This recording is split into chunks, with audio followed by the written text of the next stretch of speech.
अब जो नए प्रवचन करने वाले हैं वो अपने श्रोताओं को विज्ञान की नजर से आध्यात्म की बातें बताते हैं।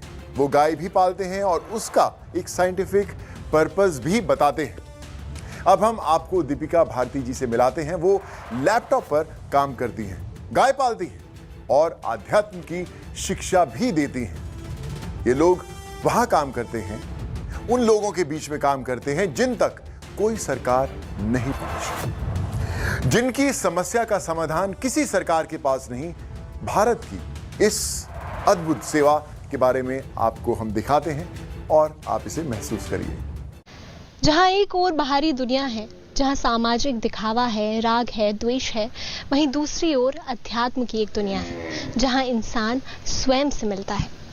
उसे दुनिया से मिलाते हैं दिव्य ज्योति जागृति संस्थान के दिव्य गुरु आशुतोष महाराज जी। उन्हीं की शिष्या है साध्वी दीपिका भारती, जो कि प्रवचन करता है।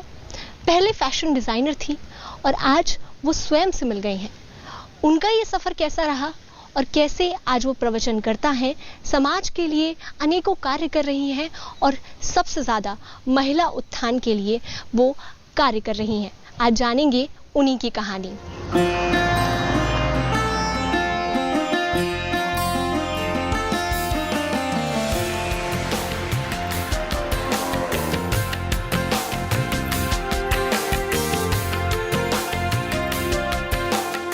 देखिए, पहले तो थोड़ा डिफरेंट था। जब तक हम इस मार्ग से नहीं जुड़े थे, इस ज्ञान से नहीं जुड़े थे, तो like we were also living in the world और वर्ल्डली वेज थे हमारे। I used to work, I had a job.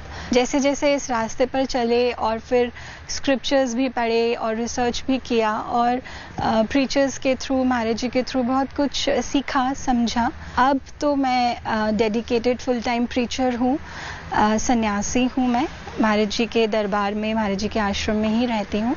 तो अब ओवर द इयर्स क्योंकि अभ्यास हो गया, तो now things are different. I wake up at 3 AM और 3 बजे उठकर मैं अपनी जो मेरी डेली रूटीन है थोड़ी उसको प्रैक्टिस करके फ्रेश होकर 3:30 to 6 मेडिटेशन करती हूँ, साधना का अभ्यास करती हूँ। मैं मिशन में वुमेन एम्पावरमेंट पोर्टफोलियो हैंडल करती हूँ, संतुलन नाम से है ये।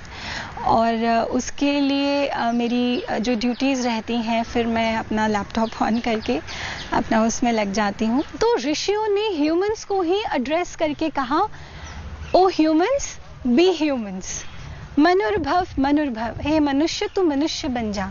क्योंकि हम मनुष्य के चोले में तो हैं, लेकिन हम मनुष्य नहीं थे, है ना। और जब हमने इस ज्ञान को पाया तो मनुष्य बनने की जो वास्तविक प्रक्रिया होती है वो हमारे जीवन में आई। I study them on and off as per requirement और as per my spiritual thirst. जो मेरी क्वेरीज होती हैं उसके लिए I like open them, I do my analysis, I do my research. और उसमें से जो मुझे उस पर्टिकुलर किसी टॉपिक के लिए चाहिए या किसी को एड्रेस करने के लिए, किसी के दुख को दूर करने के लिए, तो वो मुझे उसमें से मिलता है। मैं जिस प्रोफेशन में थी, फैशन डिज़ाइनर थी, और तो उसमें जो मेरी जो रिस्पॉन्सिबिलिटी थी as an adept fashion designer, वो ये थी कि मेरे जो क्लाइंट्स हैं, मैं उनके लिए ऐसा प्रोडक्ट बनाऊं कि वो और अच्छे दिखें, वो और सुंदर लगें, है ना, उनका सौंदर्य बढ़े। मैं ऐसी चीज़ बनाऊं। तो सौंदर्य से संबंध था उसका। लेकिन अब भी जो है सौंदर्यकरण है, लेकिन दिशा बदल गई। वो मैंने इसलिए कहा क्योंकि पहले वो भौतिक जगत में था और अब वो आध्यात्मिक जगत में है। तो मुझे लगता है कि ड्राफ्ट्स पहले भी थे जो मैं बनाती थी as a fashion designer, drafts अब भी हैं। It's just that it is an inner draft which I am articulating every moment so that there happens the evolution of my human consciousness, ताकि आत्मा का वो उत्थान हो सके। एक अनएक्सप्लोर्ड डायमेंशन है, हमें उसे भी एक्सप्लोर करना है। तो मुझे लगता है कि आज का जो युवा है वो स्पिरिचुअलिटी की भी बात करते हैं, लेकिन अपने ढंग से करते हैं, क्योंकि हम सब ये चाहते हैं कि हम कुछ भी करें, हमारी लाइफ का जो एक पैटर्न है वो चेंज ना हो। जो हम कर रहे हैं वो करते रहें और साथ साथ स्पिरिचुअल भी हो जाएं, बट ये पॉसिबल नहीं होता।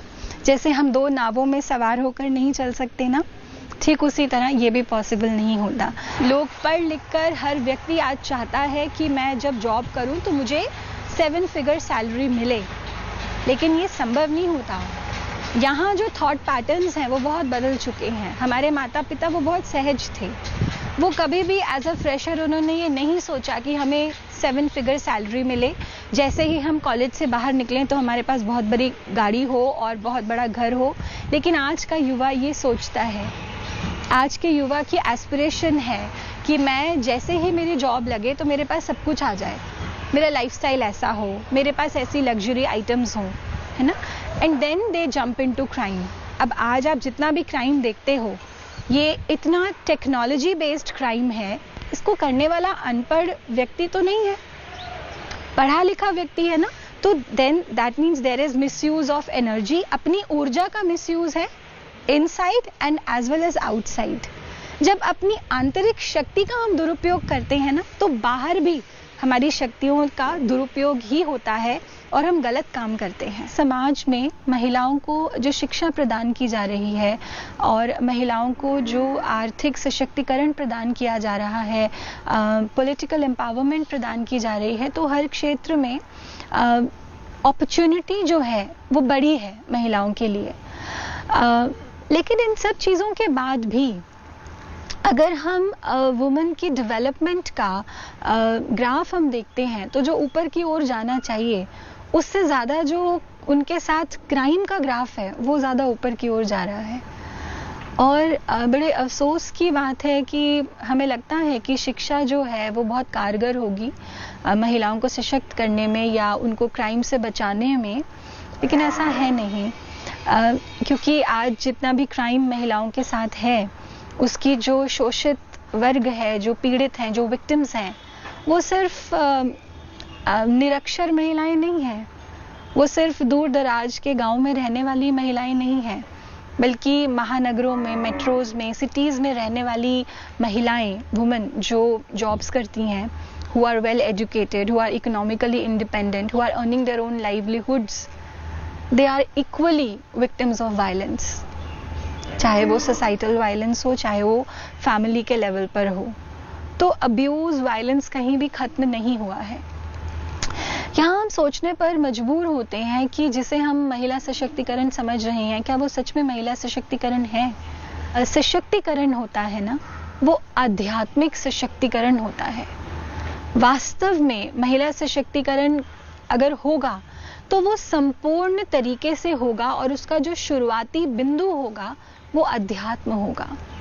तो जो महिलाएं अध्यात्म के स्तर पर जागृत हैं, आत्मा के स्तर पर जागृत हैं, उनके जीवन में जब वो स्पिरिचुअल एम्पावरमेंट आ जाता है, उसके बाद उनके जितने भी बाकी डायमेंशंस हैं एम्पावरमेंट के, be it education, be it economic empowerment, political empowerment, social empowerment, ideological empowerment, वो सब के सब सार्थक हो जाते हैं।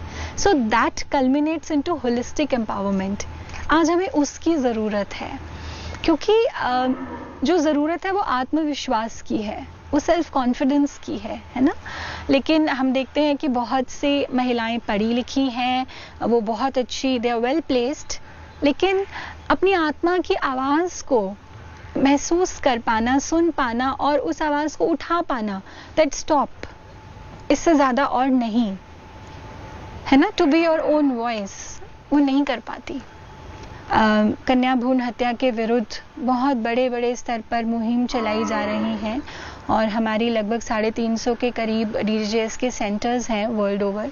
उन सभी सेंटर्स के माध्यम से ऐसी कैंपेन्स चलती हैं समाज में, जहां महिलाओं को उनके अधिकारों के प्रति जागृत किया जाता है और समाज को महिलाओं की अस्मिता के प्रति जागृत किया जाता है।